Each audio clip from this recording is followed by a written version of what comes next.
Hello. Alright. We're going to continue through Zero Escape, 9 Hours, 9 Persons, 9 Doors, and we're going to do the library segment.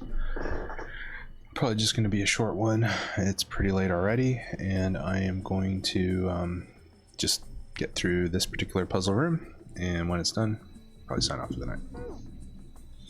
Alright. Let's see what we get to... Oh, hey, there's something on the table. Lights to the books. Huh? What does that mean? Interesting. Well, intelligence often hides itself in darkness. Does it? Hold on. Have you ever thought about the pages of a book? Each page only sees, what, maybe 2 or 3 minutes of light before the reader's on to the next? They spend the rest of their lives locked in darkness. Rather like myself. That's horrible. Oh, don't get me wrong. I'm not complaining, not at all. I live in the darkness, yes, but that has gifted me with the ability to catch the truths others might miss. I can hear the voices hidden in the darkness, you might say.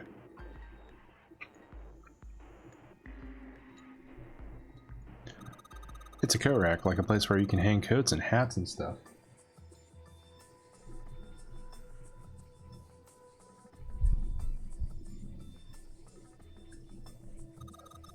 Well, this one's not too big, so maybe it's just hats. Handrail's made out of metal. Okay.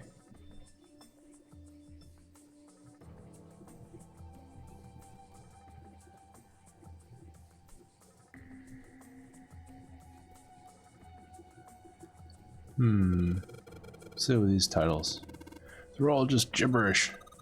What if we like switch them around? Switch them around? Yeah. Oh, I get it. Heck, it's worth a shot.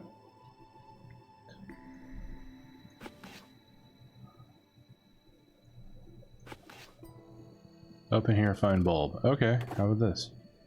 Hey, putting those books in the right order, open this thing right up. That was a piece of cake. Hooray! You did it, Junpei. Guess that turned out well enough. So the letters from these titles spell out, open here, find bulb. Powerful light bulb. Light bulb looks like it's brand new, and it's really big, so it'll make a lot of light. Alright, yeah, we get it. Alright, we solved that.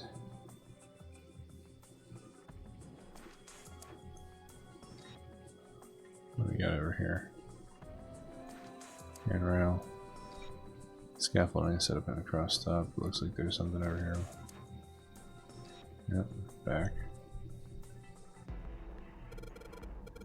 Kid's book here looks like a children's story about Native Americans.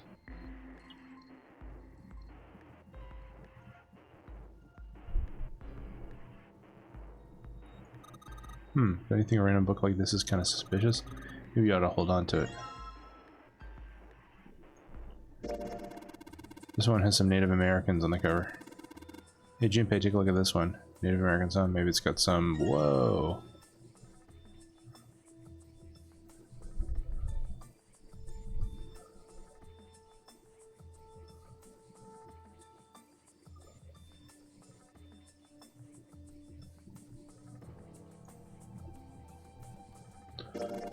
What's that? This one's one of them pop-up books, LRK. That doesn't mean anything, does it?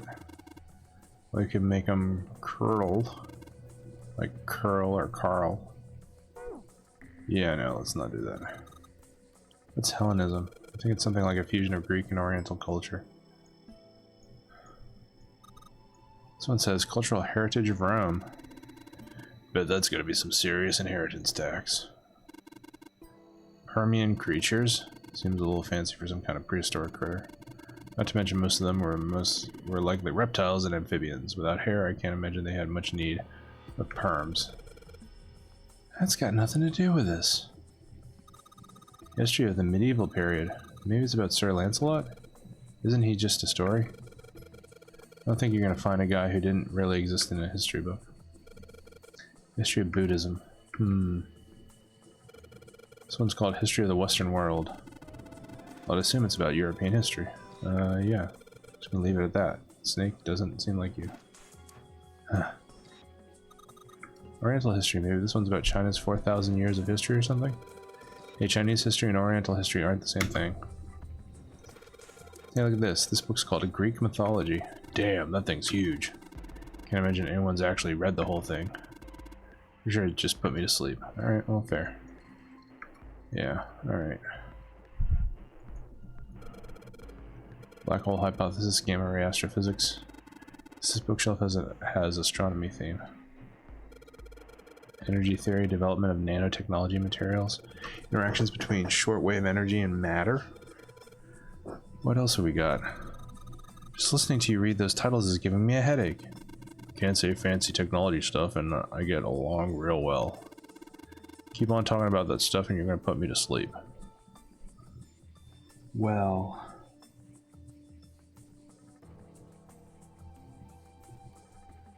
let's see what we got. These books seem to be about history. Culture to Jerome. About religion like a history of Buddhism. This book's called The History of the Medieval Period. Hellenism. Wait, did I already look? Yeah, I did.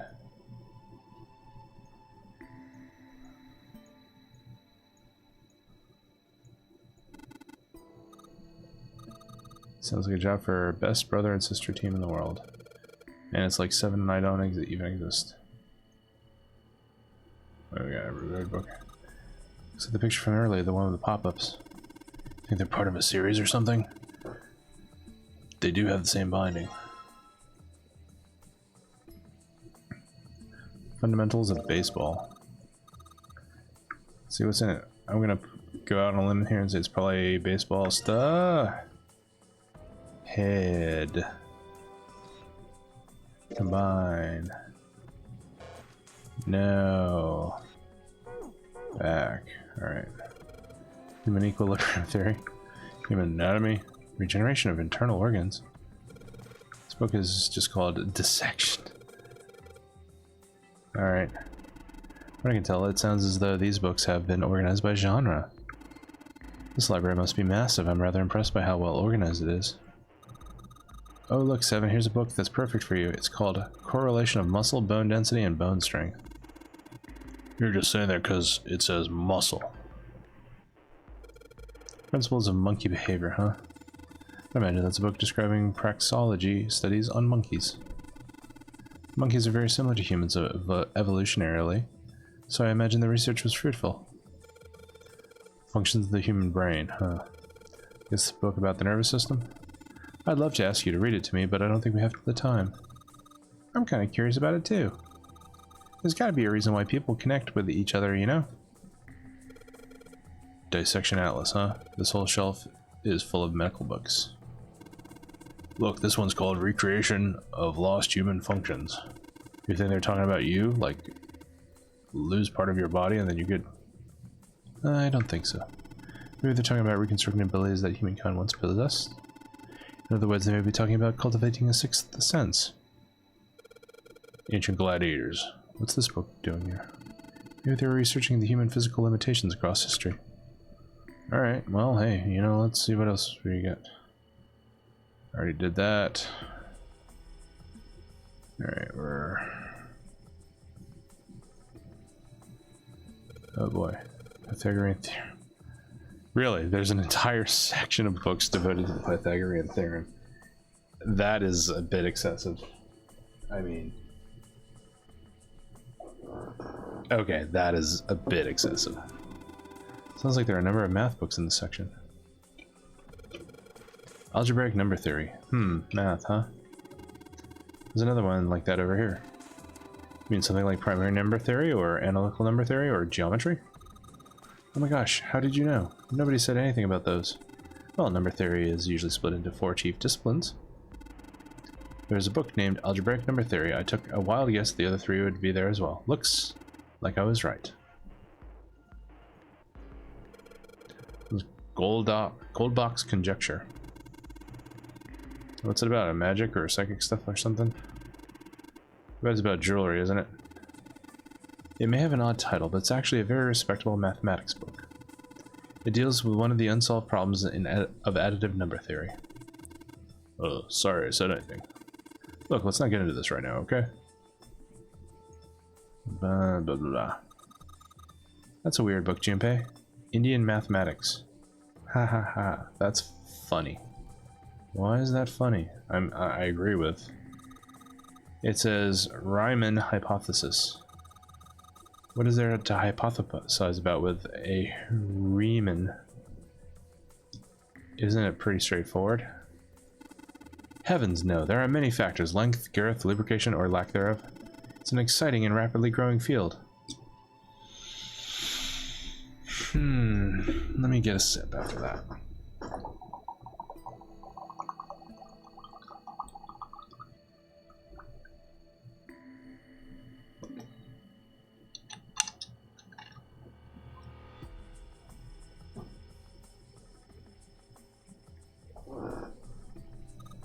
Whoa.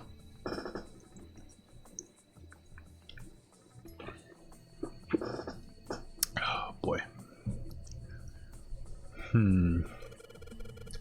Dad kind. What the hell is this? Wasn't that a German mathematician? Maybe it's a compilation of his work. Owen, huh? Owen isn't enough to go on. Perhaps it's about the English Revolutionary? Lieberins. This book is in German. It looks like it's the complete works of something. I've never heard of it. Well, if Snake doesn't know what it is, I don't think we'll ever know. Sheldrake? Sheldrake. Isn't Sheldrake...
Oh, hey.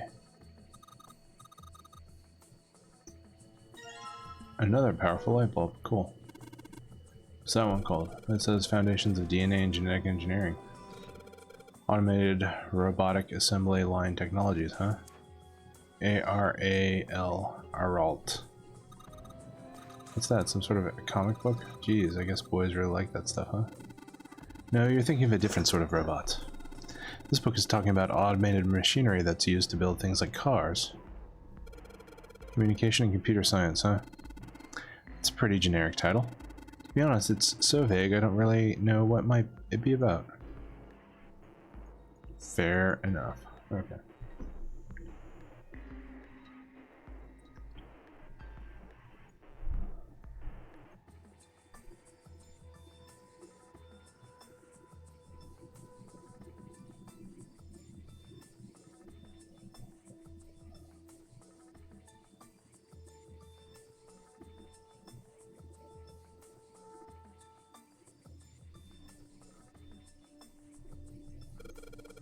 This origin of Japanese folklore? Looks like these are a bunch of books about Japanese culture. Mostly ones about folklore, though. While folklore can cover a wide range of subjects. History, urban life, religious trends, environmental changes, oral traditions. Folklore can cover all those things if you know where to look. This looks pretty deep. Agricultural and historical organizations and folklore. Hey, there's another one of those picture books here. Something about these things feels kind of nice, you know? Brings back good memories. I guess even people like Seven were kids once. No shit, you little brat.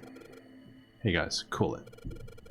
Alright, I think I'm gonna take this picture book with me. Tales of Old Japan. So what's inside? Well, aren't you gonna open it? Pretty sure it's just gonna have pages inside. It's my... Oh boy, alright. Modern Japanese literature. Oh man, there isn't a picture of it on the shelf anymore. Alright, we're done here.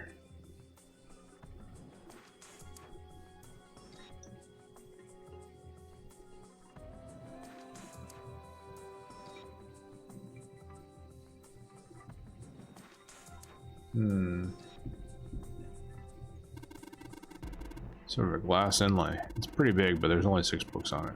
That seems kind of weird. Yeah, it looks like there's something on the bottom. Can't really see it though, the glass is all foggy. There's a couple of books on the glass shelf. From left to right they say Volume 6, Volume 3, Volume 2, Volume 4, Volume 1, Volume 5. 632415.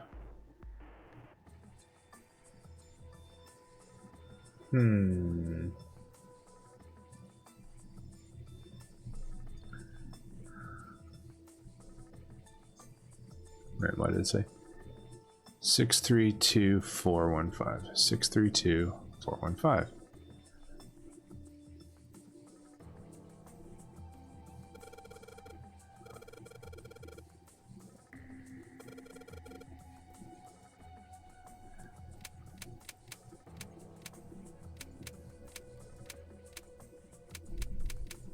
Four, 1, 5. You did it, Junpei. Yay. I don't know why, but I don't really feel particularly happy about being praised for that. Whatever. At least the lock's open now. Let's see if we can get it open, alright?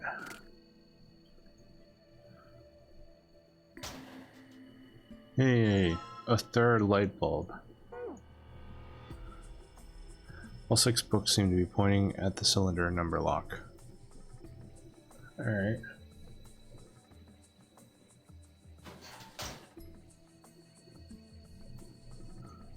Iron plate is bolted down. I don't think it's a door, it's just a wall. There are books here in all sorts of languages. I can't read them.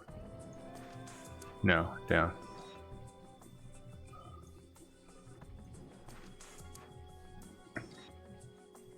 Alright, there are 3 lights in here. I'm gonna change these bulbs. No, they should. Whoa. These light bulbs really make a difference. It's pretty bright in here now. Do I... Wow, that used all of them. Okay. Hey, you know, whatever's going. Small enclosure with 9 sides, and there are 3 of these things that look like music stands. We try putting these picture books on the stands. Then... Awesome. Looks like it worked. Way to go, Junpei. Good job, buddy. There's something projecting on the bottom. These letters, they seem familiar. Can you guys move your portrait so I can see what the fuck it's projecting? Shelled Rake 5. Alright. 5? I think I saw the rest of his collection somewhere. Yes, I remember. I think it was somewhere around here. Let's go take a look. Okay. Sheldrake. Have you heard of him? Sheldrake, I mean. No, I have never in my life heard of it. Well, I mean, I've played this game before, but I don't remember. Yeah, Lotus told me about him. There's a British biochemist named Sheldrake. He has a rather interesting theory. Morphogenetic fields, which relies on the theory of morphic resonance. Really? From Lotus, huh? Of all people. Well, Clover also said something to me about that stuff. She did? Yeah, what was it? The ability to access a morphogenetic field is affected by a couple of things.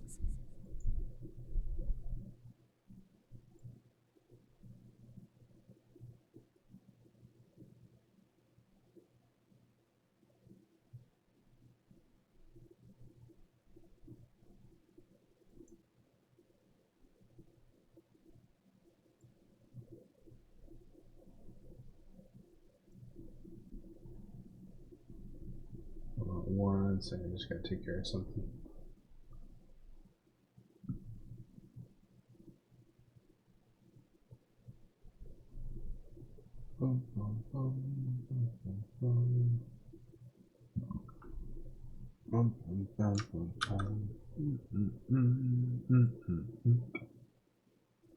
What?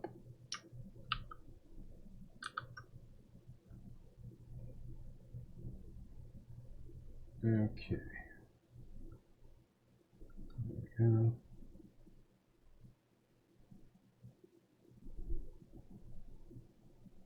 Done with that. Oh boy, okay, that's better. Not so much light shedding my ass. The first is epiphany, and the other is danger.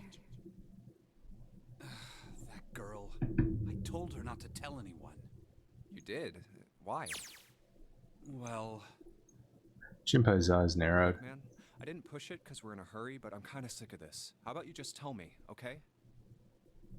Junpei, that is the most sensible thing you have said all game. And I mean that sincerely. But I'm kind of sick of this. How about you just tell me, okay? That is the most reasonable, rational thing I've heard out of you all game. tell you what? Don't give me that. About the experiment. Snake's shoulders slumped and he shook his head slowly. He'd finally given up. Very well, fine.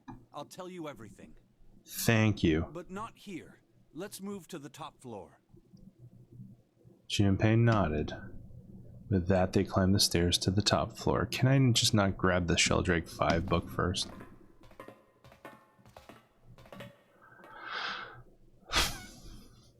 Snake was silent for a moment after they arrived, then finally crossed his arms and I spoke. suppose I might as well start by telling you why I kept quiet, and why I made sure Clover did as well. To be honest, the explanation is quite simple. Quite simple. Zero told me not to. I had little choice. He didn't walk up and tell me, of course. He gave me a message engraved on a card. Snake reached into his sleeve and pulled out a small, stiff piece of paper. That's a Braille card. It looks just like the one you showed us earlier. So you had 2 cards. No, only one. Huh? What do you mean? I thought that card just had some rules for the Nonary game on it. Yes, it did. And those were the rules I read you. However, they were not the only thing on the card. There was something I didn't read. Okay, go on. Perhaps I should say, there was something I couldn't read. And that was? Tell no one of the events that took place 9 years ago. Tell, and I activate your sister's detonator. It's a threat on our lives. Oh. Well, Snake nodded. What about Clover? Did she get a message from Zero too? I don't believe she did. But doesn't it strike you as strange that Zero would shut my mouth, but not hers?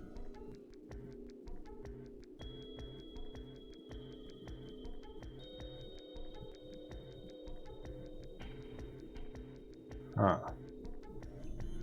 Yeah. To be on the safe side, however, I told her it was best not to tell anyone.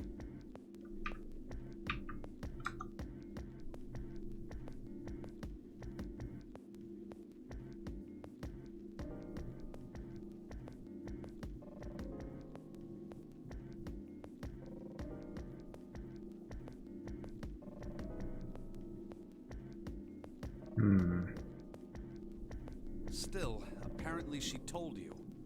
That girl. What's wrong with her telling me? I figured some stuff out with the things she told me.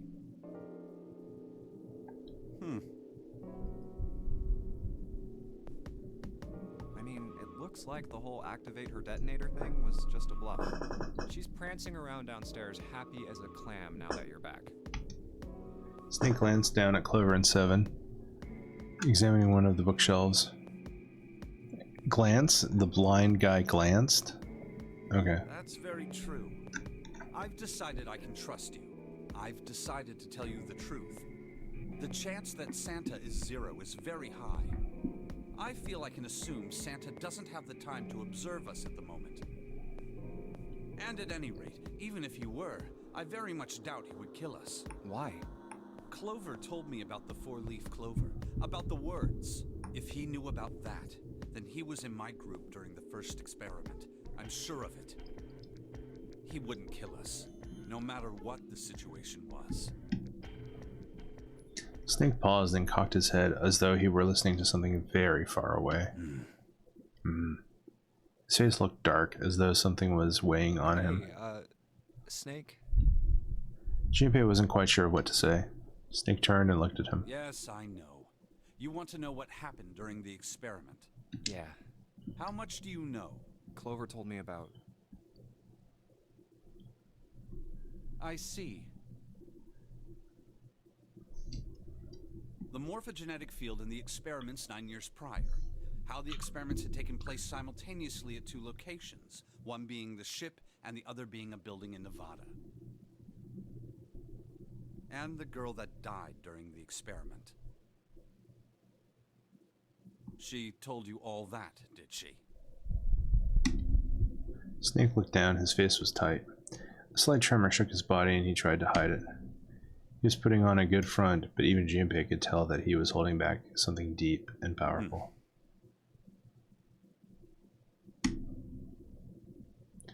He made as if to brush something from his face and looked up at Junpei. At any rate, I now know how much you've learned. All that remains for us to determine is who did this and why, right?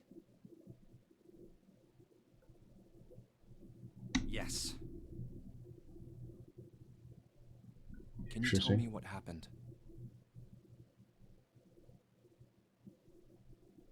Yes. Huh.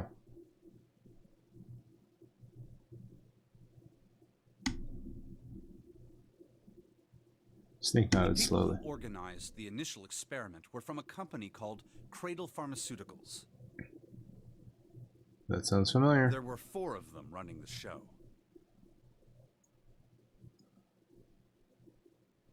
Gentaro Hongo, Nagisa Nijisaki, Teruaki Kubota, Kagechika Musashido. Hongo was the CEO of Cradle Pharmaceuticals. Nijisaki was his right-hand man and did the lion's share of the planning.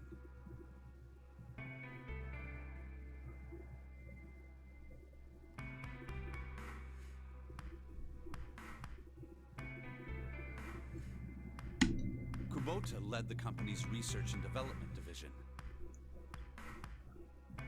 Musashido was their majority stockholder.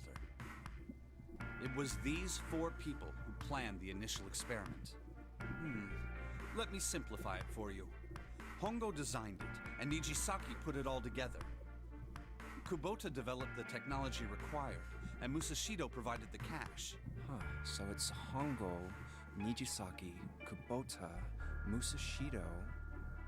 Junpei couldn't shake the sense that he had heard those 4 names somewhere before. Of course, more than 4 people were required to conduct an experiment of this scale.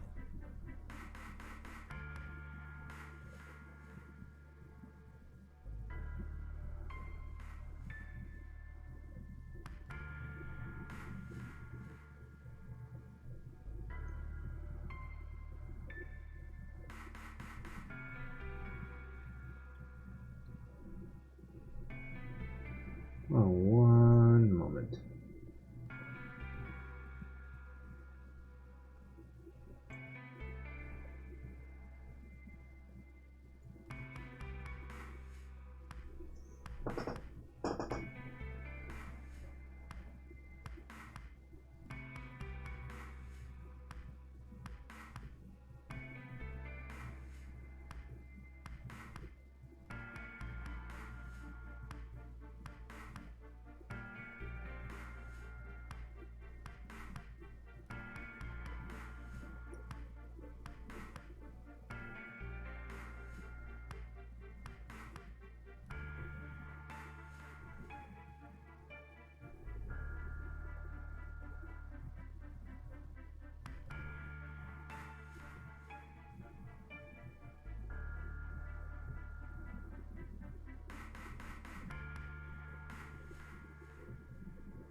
Okay, back.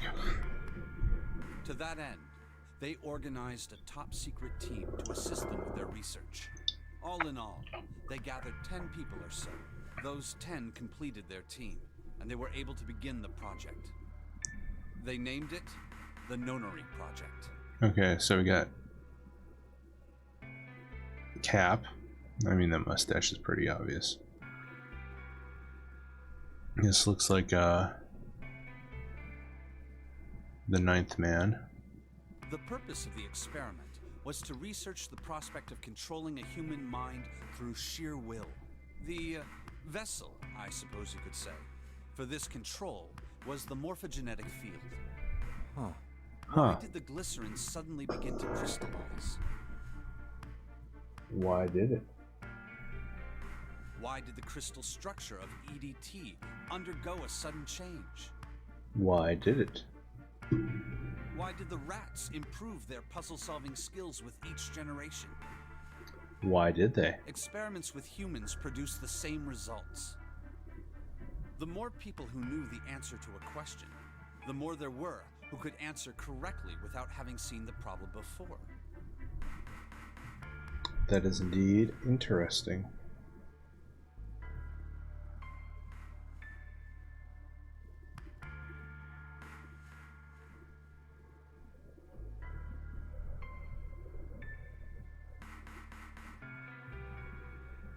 Why is that? How could it happen?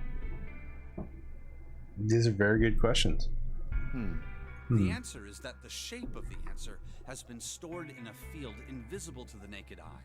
And through that field, the resonant event transmits information related to that answer.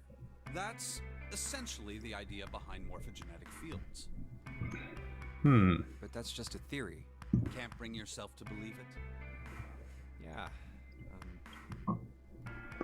Let's say someone killed another person because the devil told them to do it. Whether the devil exists or not has no relevance to the murder. They believe the devil exists. Whether or not he does is immaterial. So what matters here is that Hongo believed in the morphogenetic field. That's right. Snake I nodded. still don't get it. You said they wanted to figure out how to control people, right? That is what you were saying. Yes. So how are they going to do that with a morphogenetic field? I'll keep it simple. Let's suppose 10,000 people have solved a certain problem. The chance of you knowing that answer, even if no one has told you, will go up. Let's have another example, shall we? Say 1 million people were to do a handstand right now. Okay. Tomorrow, the chances of you doing a handstand would be higher, even if you had heard nothing of this hypothetical mass handstanding. Mankind's thought process and actions are all part of a resonant event. All of the resonant events encoded in the fields are projected onto you. Very Jungian. Of course, this assumes you believe in this theory. Do you follow so far? So far, yes. Yeah.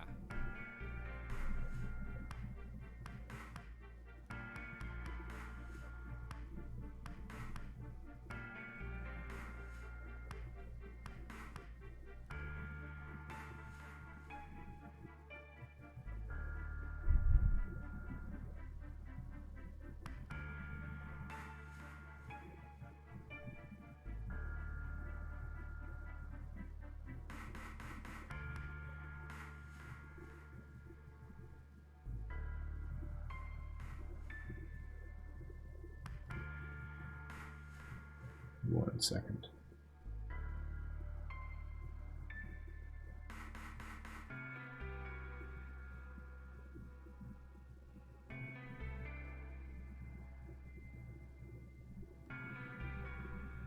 There.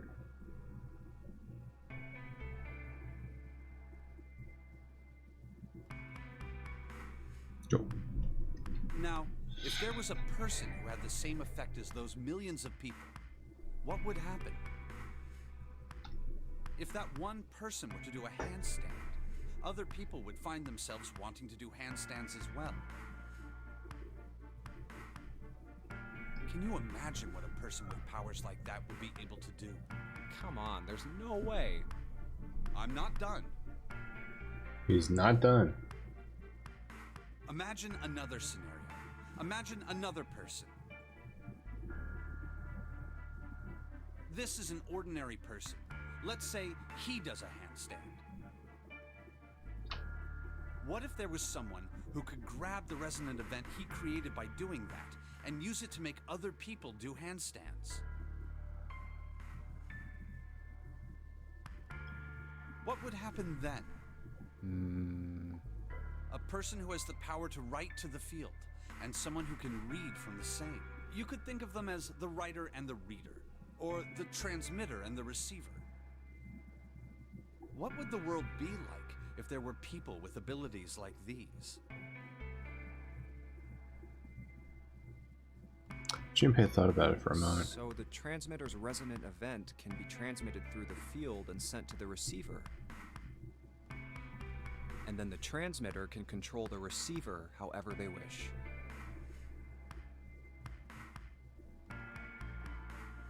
That's what you're saying, right? Yes. Close enough, at least. Come on, that's just crazy. Well, if you want to prove that, then you'll have to test it first.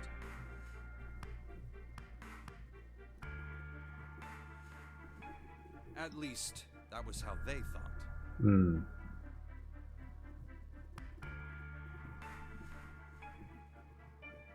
That was why they decided to do their experiment.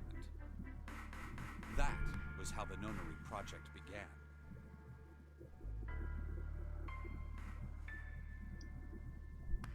Snake suddenly looked very By serious. the way, Junpei, have you ever heard of the Gansfeld experiment?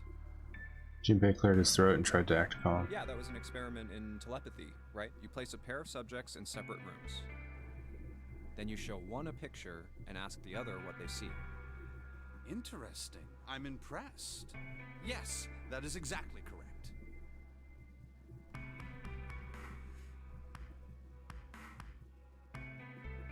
So, why did you bring up the Gansfeld experiment? It was used to screen subjects for the Nonary project. The hospital in a remote town was affiliated with Cradle Pharmaceuticals. Hongo used it to conduct experiments on visiting children in secret.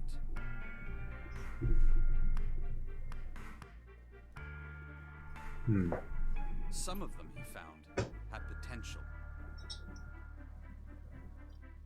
He began to gather children that showed promise. Children that seemed as though they might be able to access the field. Of course, none of them volunteered. Great. They were kidnapped. Okay. His face barely moved as he spoke. There were 9 pairs of siblings taken, for 18 children total. For reasons that were not fully understood at the time, each pair had 1 transmitter and 1 receiver. They were split perfectly. As such, the 18 children were split into 2 groups of 9. Okay. The children who were put into Group Q were the ones who excelled at transmitting. They were transferred to the mock experiment building known as Building Q in the Nevada desert. The children who excelled at receiving were put in Group A. Group A was then placed on the former hospital ship Gigantic. From the experiments he had conducted so far, Hongo had learned the following. There are 2 things that can increase one's resonance with the fields. The first is epiphany. The other is danger. It's danger. Have you ever been faced with an especially difficult problem and thought about it very long and very hard until finally an answer suddenly appeared in your mind? It may seem obvious to say so, but the information obtained through that epiphany can be easily transmitted through the fields, where it can. Adding danger to that equation allows for even easier field access. Okay. That's where Hongo came in. They set up a number of puzzles across the Gigantic. The participants had to solve each one before they could move to the next room. Of course, he hadn't forgotten to include danger. He had detonated a bomb on the hull of the Gigantic. The children in Group A were forced to play the Nonary game as the ship sunk. By forcing the children into a life or death situation, Hongo hoped to increase the likelihood of their tapping into the fields. The children from Group Q, on the other hand, were confined to the mock experiment building, Building Q.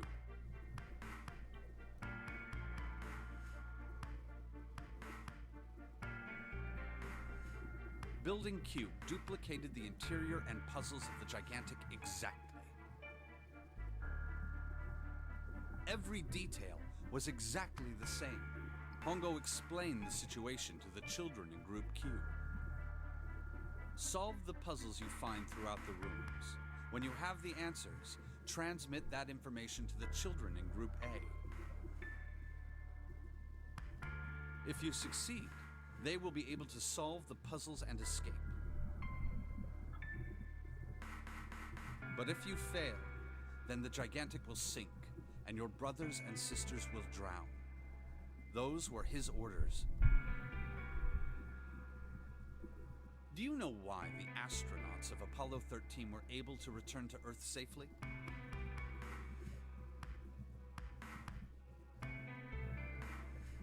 It was because NASA had access to a replica of the Apollo 13 capsule.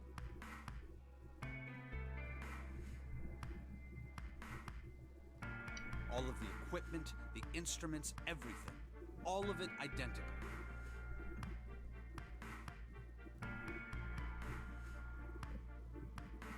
Everything was just like the real Apollo 13. NASA was able to replicate the situation the astronauts found themselves in.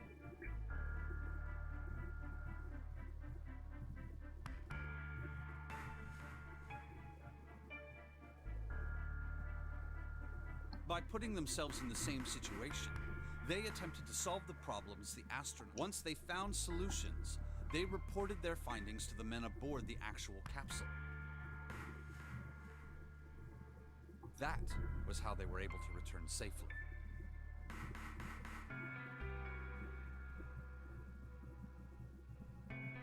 It was the same with the Gigantic and Building Q. The children from Group Q had to use the power of epiphany to solve the puzzles they found and transmit what they learned through the fields. The children in Group A, however, they had to access the fields to learn how they might advance to the next stage. That is the simplest explanation I can manage.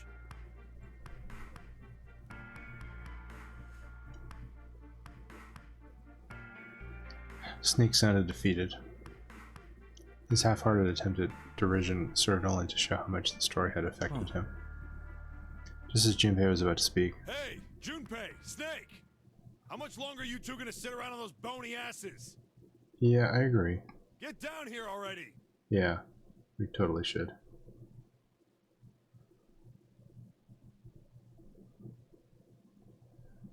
Stone's voice echoed up from below. Snake took a deep breath and blinked rapidly as if waking up from a long nap. He's right. Let's go, shall we? We don't have much time. We need to get out of here, and soon. Hold it. There's one more thing I want to ask you. Hmm? Are you sure that there were 18 kids? Why? Well, I thought it was only 16. Oh, yes. That was what they said on the news, wasn't it? Yes. I have no doubt that 18 children were abducted and used in Hongo's experiment. After all, you couldn't exactly play a Nonary game with any less, could you? Well, yeah, but... Are you saying that the news got it wrong? Yes, I am. There were 2 more children. However, they had no relatives that I'm aware of. I imagine no one. They were brother and sister, like Clover and I. The brother's name was Aoi. The sister's name was... Her name was... Snake couldn't seem to bring himself to continue. It looked as if what he was about to say brought him great Her pain. name was Akane. That was the girl who died. Dun dun dun. Junpei felt as if he had been punched in the stomach. His vision went blurry and his head felt light. Akane Kurashiki died.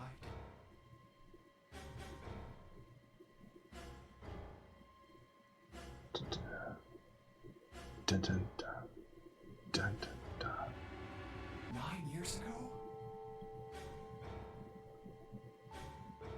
Then, who's June?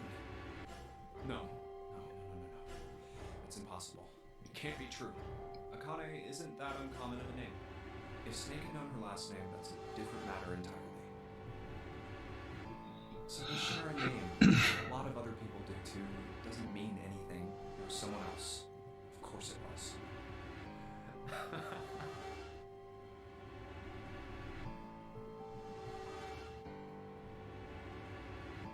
Is something wrong, Junpei? Your breath? Your breathing sounds strange. And then Snake had noticed. Junpei cleared his throat and tried to Oh, calm. no, It's nothing. I'm fine. Let's get back down there, alright? Snake raised an eyebrow but said nothing. He headed down the stairs, Junpei bringing up the rear. I couldn't do it. Why didn't I ask? What's her last name? Dun, Just dun, couldn't dun. get the words to come out. With every step he took, the cold, hard sound of feet against metal dug at his heart.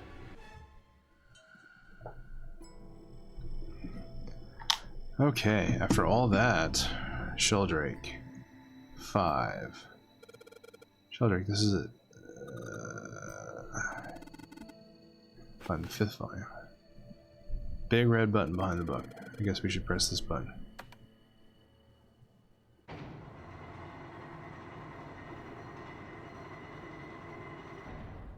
That was unexpected. What was that sound? It sounded like something really big was moving. It came from the top floor. Alright, let's go check it out.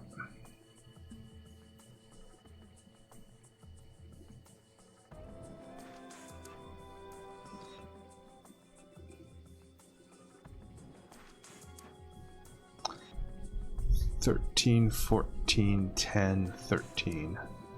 13, 14, 10, 13.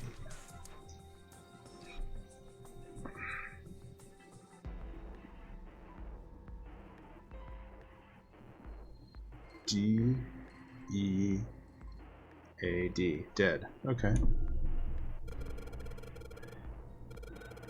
There are 4 Roman numerals on the wall. It's gotta be a hint of some sort. 13, 14, 10, and 13.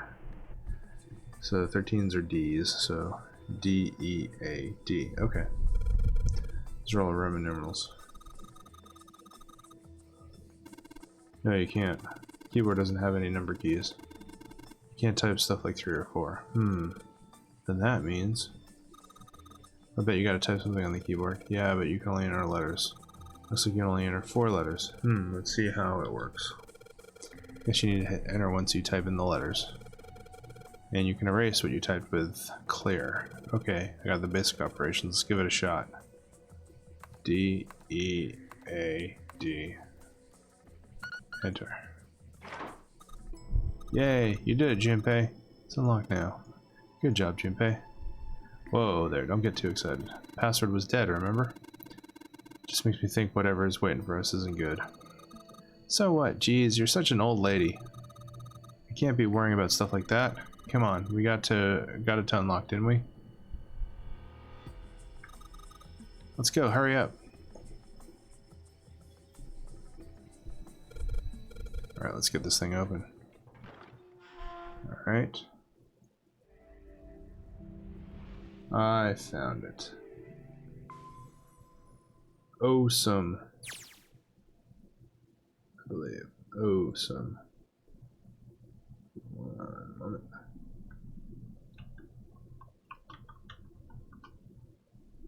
Raw keyboard.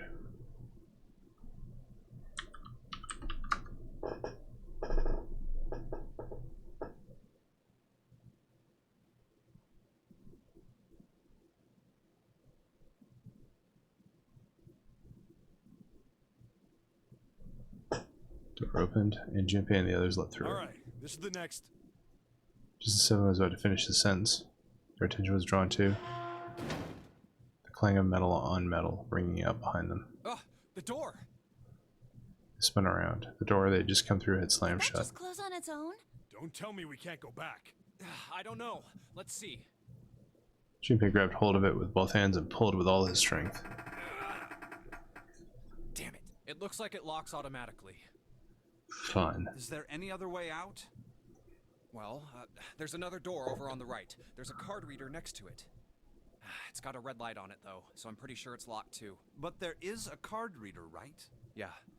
Then perhaps if we find a key card, we could open the door and leave? Well, yeah, that might work, but... Hey! Wait a minute. Are you saying we're gonna have to search through this room for one little card? Oh man. Oh man. They took a second to look at the room they'd found themselves in. Let's see where we are on the flow. Yeah, we got some time to go. Alright.